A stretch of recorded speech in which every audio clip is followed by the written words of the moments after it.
This is TechCrunch.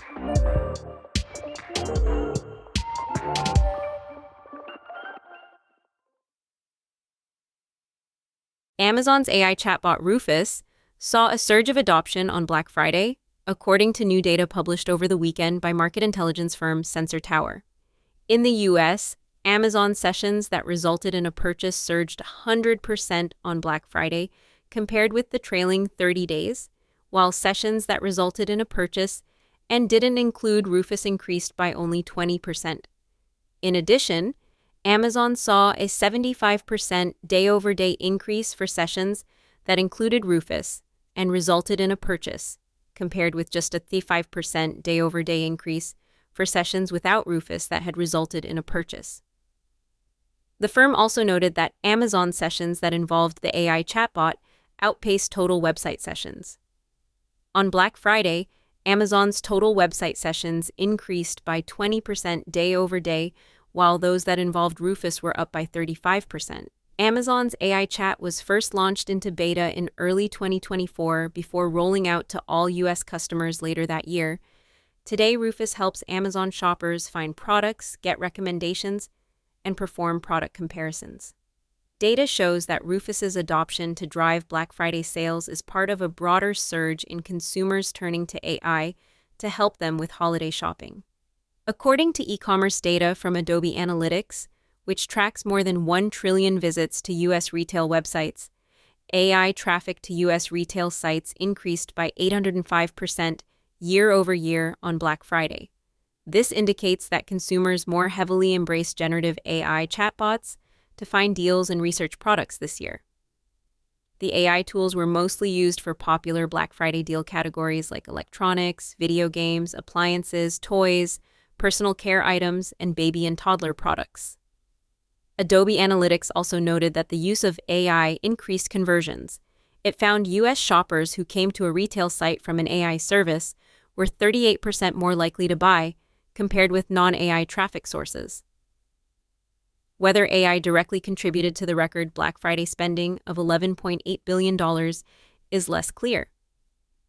Instead, the sizable figure this year could be due to higher prices, not an increase in online shopping. As TechCrunch reported on Saturday, Salesforce data showed prices were up by an average of 7%, while order volumes were down by 1%. Sensor Tower's data similarly suggests that consumers were perhaps being more conservative in their spending this year, likely due to economic strains. Even though mobile app and website adoption spiked on Black Friday compared to the previous 30 days, gains in total visits and downloads decelerated from last year, its data indicated. For instance, Amazon mobile app downloads grew by 24%, and Walmart's mobile app downloads grew 20% on Black Friday, compared with the previous 30 days. But that growth paled when compared with last year, when Amazon downloads surged by 50%, and Walmart's were up 75% during the same period, the firm pointed out. Amazon website visits were up 90%, and Walmart's website visits on Black Friday were up by 100% this year, compared with the prior 30 days. However, those same numbers last year were 95% and 130%. In a related Adobe survey, 48% of respondents said they have used or plan to use AI specifically for holiday shopping. James Cameron's movies are often at the cutting edge of visual effects technology, especially the Avatar films, with their heroic blue Na'vi characters brought to life through performance capture. But that doesn't make Cameron a fan of generative AI. In a CBS Sunday Morning interview tied to the upcoming release of Avatar: Fire and Ash, the director acknowledged that performance capture, where an actor's performance is recorded as a template for digital artists, can sound similar to Gen AI. But in reality, he said it's the opposite.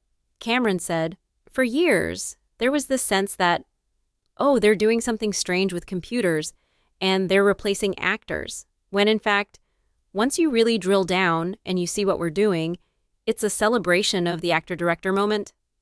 Indeed, the CBS segment shows members of the Avatar cast performing their underwater scenes in a 250,000-gallon water tank.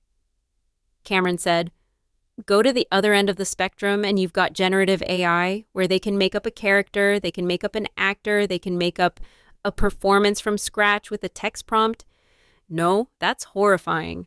That's exactly what we're not doing. That's it from TechCrunch. For more tech stories like these, go to techcrunch.com.